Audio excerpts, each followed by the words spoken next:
Baik, bismillahirrahmanirrahim. Assalamualaikum warahmatullahi wabarakatuh. Jumpa lagi dengan saya di Abil Maiwa Channel. Jadi teman-teman, channel ini adalah merupakan channel pendidikan tempat kita berbagi tentang aplikasi pendidikan Microsoft Office serta tips dan triks komputer. Jadi pada video kali ini teman-teman ya, kembali lagi admin akan mencoba mengupdate ya informasi terbaru terkait kabar mendesak untuk P2 dan P3 P3K 2023 final 100% ya, 4 jenis seleksi kompetensi untuk P2 dan P3, penentu kelulusan P2 dan P3 menjadi ASN P3K Guru 2023. Persiapkan diri dari sekarang ya. Jadi di sini kami akan menyajikan final informasi terkait dengan 4 jenis seleksi yang harus dilalui oleh P2 dan P3 agar bisa menjadi ASN P3K Guru 2023. Tentunya ini info mendesak sih ya, karena tanggal 20 September nantinya Bapak Ibu guru akan mendaftar P3K Guru Bapak Ibu ya. Tapi sebelum kita lanjut, bagi rekan-rekan guru yang baru pertama kali menemukan channel ini, jangan lupa tekan tombol subscribe-nya dan aktifkan lonceng notifikasinya agar setiap hari Bapak Ibu bisa mendapatkan update informasi terbaru seputar perkembangan P3K Guru. Baik Bapak Ibu, tanpa perlu berlama-lama lagi, kita langsung saja to the point ke informasi.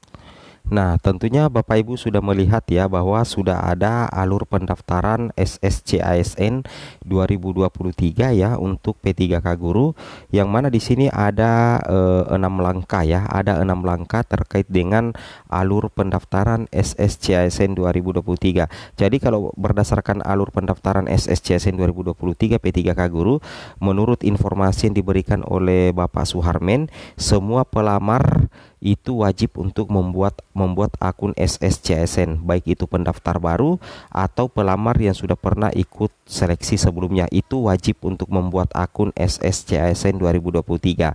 Jadi pertama-tama nantinya Bapak Ibu itu akan mendaftar akun dulu Bapak Ibu di website https daftar sscsnbkn.co.id.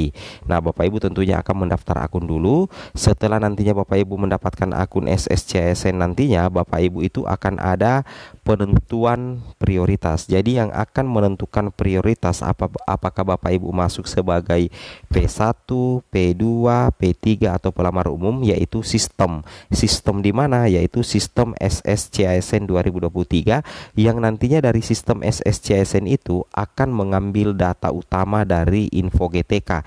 Dalam hal ini mengambil data utama dari Dapodik. Data dari Dapodik itulah yang akan menjadi dasar untuk penentuan prioritas untuk Bapak Ibu guru. Apakah nantinya Bapak Ibu masuk P1, masuk P2, masuk P3 ataupun masuk pelamar umum. Nah, seperti itu kira-kira Bapak Ibu ya. Nah, itu yang wajib Bapak Ibu pahami. Kemudian nantinya setelah penentuan prioritas, nantinya itu akan ada pendaftaran formasi. Nah, pendaftaran formasi itu ada 5 langkah Bapak Ibu.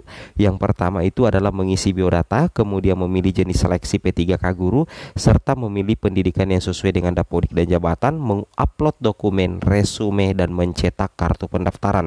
Jadi baik P1, P2, P3 pelamar umum itu wajib untuk menyiapkan data-data yang akan di-upload Bapak Ibu atau diunggah ya pada saat memilih pendaftaran formasi. Seperti itu kira-kira. Nantinya itu akan ada seleksi administrasi, kemudian seleksi kompetensi, dan pengumuman kelulusan. Kemudian sebelum Bapak Ibu melakukan pendaftaran P3K Guru di SSCSN, alangkah baiknya Bapak Ibu mengunjungi terlebih dahulu menu baru yang terintegrasi juga dengan portal SSCSN.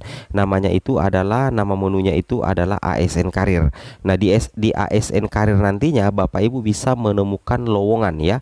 Bapak Ibu bisa nanti menemukan lowongan terkait dengan formasi yang Bapak Ibu ingin lamar ya. Misalkan di sini Bapak Ibu ya, ini S1 di 4 profesi, kemudian Bapak Ibu masukkan anggaplah S1 Informatika, kemudian Pemerintah Kota Makassar P3K Guru. Nantinya itu akan muncul data-data sesuai dengan formasi yang akan Bapak Ibu lamar, termasuk lokasi penempatan dan juga unit penempatan, dan juga berapa gaji yang Bapak Ibu terima per bulan ketika lulus di formasi jabatan yang Bapak Ibu pilih dengan alur pekerjaannya. Ini akan memberikan keyakinan Bapak Ibu apakah ingin melamar formasi jabatan itu atau tidak. Seperti itu kira-kira. Kemudian Bapak Ibu kita kunjungi langsung guru PPPK kemdikbud.co.id. Kenapa kita harus selalu mengunjungi portal guru PPPK kemdikbud.co.id? Karena di portal inilah nanti akan banyak informasi mengkhusus untuk guru Bapak Ibu. Jadi portal PPPK guru kemdikbud.co.id ini disediakan secara khusus oleh Kemendikbudristek sejak tahun 2021 dan akan diupdate seiring berjalannya waktu Bapak Ibu. Yang mana di sini sudah fix juga Bapak Ibu ya, bahwasanya untuk jadwal penerimaan pegawai pemerintah dengan perjanjian kerja tahun anggaran 2023 itu mengalami penundaan ya. Untuk pendaftaran seleksinya itu dimulai pada tanggal 20 September Bapak Ibu sampai dengan tanggal 9 Oktober 2023 Bapak Ibu. Kemudian di sini Bapak Ibu sudah ada ya jenis-jenis materi soal yang akan diteskan untuk pelamar prioritas 2 atau pelamar prioritas 3. Yang mana kalau kita perhatikan di sini ada kabar baik ya, bahwasanya untuk seleksi kompetensi teknis untuk P2 dan P3 hanya berupa penilaian situasi kerja sederhana ya. Jadi nantinya soal kompetensi teknisnya untuk P2 dan P3 itu hanya penilaian situasi kerja sederhana. Nah, di sini sudah tertera secara resmi 4 seleksi kompetensi untuk P2 dan P3. P2 itu adalah kategori XTHK 2 dan P3 itu adalah guru non ASN di sekolah negeri terdaftar di Dapodik negeri dan memiliki masa kerja paling rendah 3 tahun. Ya, jadi di sini Bapak Ibu perhatikan ya, 4 seleksi kompetensi untuk P2 dan P3. Yang pertama itu adalah kompetensi teknis. Jangan kaget dulu ya. Nah, nantinya P2 dan P3 akan mendapatkan mengerjakan soal kompetensi teknis. Tapi ingat, soal kompetensi teknisnya itu tidak sama dengan pelamar umum. Soal kompetensi teknis untuk P2 dan P3 itu adalah berupa penilaian situasi kerja sederhana.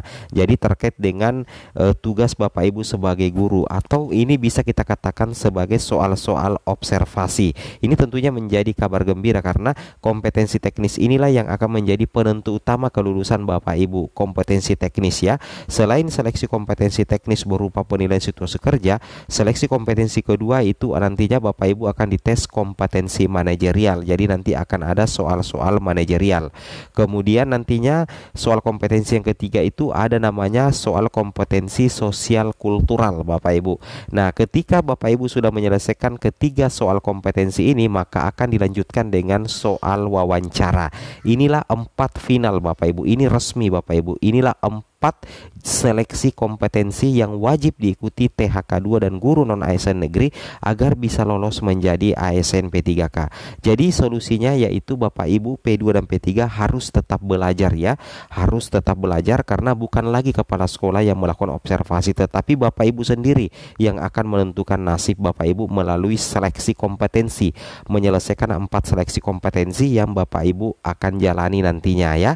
Jadi sudah resmi ya dari Kemendikbudristek Bapak Ibu. Sedangkan pelamar umum itu nantinya itu akan mengikuti seleksi kompetensi teknis sesuai dengan bidang jabatannya Bapak Ibu ya. Nah, di sini untuk kategori pelamar guru ASN kebutuhan khusus itu termasuk P1, P2, P3, P4 ya. Nah, jadi untuk layanan helpdesk ya, siapa tahu Bapak Ibu ada yang ingin bertanya, layanan helpdesk itu dimulai pukul 8 sampai pukul 20 waktu Indonesia Barat. Ini call centernya Bapak Ibu, kemudian telegramnya juga sudah ada dan portal bantuannya juga sudah ada apabila Bapak Ibu ingin membuat pengaduan. Semoga bermanfaat. Assalamualaikum warahmatullahi wabarakatuh.